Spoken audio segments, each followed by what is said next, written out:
नमस्कार। देश की तमाम फटाफट खबरों में आपका स्वागत है। खबरों के लिए आपसे निवेदन कि यदि आपने हमारे चैनल को सब्सक्राइब नहीं किया तो कृपया करके आपके अपने चैनल को सब्सक्राइब करना ना भूलें। तो बढ़ते हैं आज की बड़ी खबर की ओर, लोकसभा चुनाव के परिणामों के बारे में। जी हाँ, आपके अपने चैनल पर हुए डिस्कशन शमशेर भालू खान। जी हाँ, आपके अपने नेता शमशेर भालू खान ने लगातार कहते आ रहे हैं कि किसी भी पार्टी को बहुमत नहीं मिलेगा और हंग लोकसभा चुनाव परिणाम आएगा। तो वही नतीजे साबित हुए। किसी भी पार्टी को पूर्ण बहुमत नहीं मिल रहा है, यानी कि गठबंधन की सरकार ही बनेगी। इस पर आप विशेष चर्चा देखिए शाम को आज 8 बजे। जी हाँ, हमारे शमशेर भालू खान ने एक बहुत बड़ी अनाउंसमेंट कर दी थी बहुत पहले ही कि किसी भी पार्टी को बहुमत नहीं मिलेगा। तो बढ़ते हैं बड़ी खबर। लोकसभा चुनाव की 542 सीटों पर वोटों की गिनती जारी है। नतीजों और रुझानों में एनडीए 294 और इंडिया गठबंधन 235 सीटों पर आगे चल रहा है। यूपी की बात करें तो समाजवादी पार्टी से बीजेपी को कड़ी टक्कर मिलती दिख रही है। सपा 36, बीजेपी 33, कांग्रेस 7 सीटों पर आगे चल रही है। महाराष्ट्र में भी इंडिया गठबंधन बहुत आगे है। यहाँ इंडिया 28 और एनडीए 19 सीटों पर आगे चल रहे हैं। चुनाव आयोग के अनुसार सभी 543 सीटों के रुझान आ चुके हैं।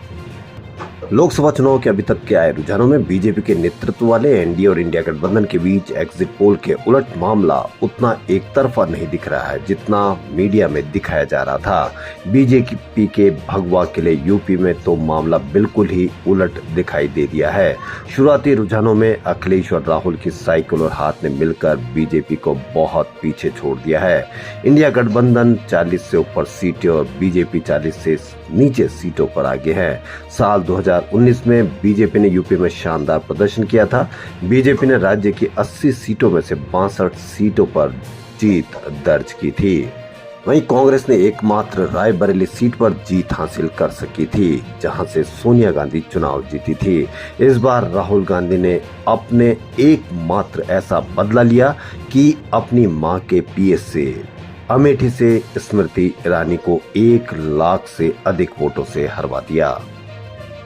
2024 लोकसभा चुनाव नतीजों के मंगलवार दोपहर 2 बजे तक के ट्रेंड्स के अनुसार बीजेपी 303 से घटकर 240 सीटों पर आ गई है। कांग्रेस अपनी सीटें 52 से दोगुनी करते हुए 100 सीटों पर जाती हुई दिख रही है। एनडीए के 400 पार नारे के बीच ये बड़ा उलटफेर माना जा रहा है। इन नतीजों में राहुल गांधी एक अहम किरदार बनकर उभरे हैं। 2024 लोकसभा चुनाव में जनता ने दल बदलुओं को भी नकार दिया। चुनाव से पहले कम से कम 25 नेता दूसरी पार्टियों से बीजेपी में शामिल हुए थे। इनमें से 20 नेता चुनाव हार रहे हैं। कांग्रेस के टिकट से चुनाव लड़ने वाले 7 दल बदलू कैंडिडेट्स में से केवल 2 को ही जीत मिली है, यानी जीत का स्ट्राइक रेट दल बदलुओं के लिए लगभग 28% रहा। कमोबेश ऐसा ही हाल अन्य पार्टियों के दल बदलू नेताओं का भी है। अभी तक के नतीजों के अनुसार नरेंद्र मोदी के नेतृत्व में लगातार तीसरी बार सरकार बन रही है, लेकिन नरेंद्र मोदी प्रधानमंत्री बनेंगे या नहीं, अब इसकी चाबी एनडीए के 2 बड़े पार्टनर नीतीश कुमार और चंद्रबाबू नायडू के हाथों में रहेगी। ऐसे में बीजेपी को अपने कोर एजेंडे को आगे ले जाने में धक्का लग सकता है। 4 जून आज शाम को बीजेपी 244 सीटों पर आगे चल रही है।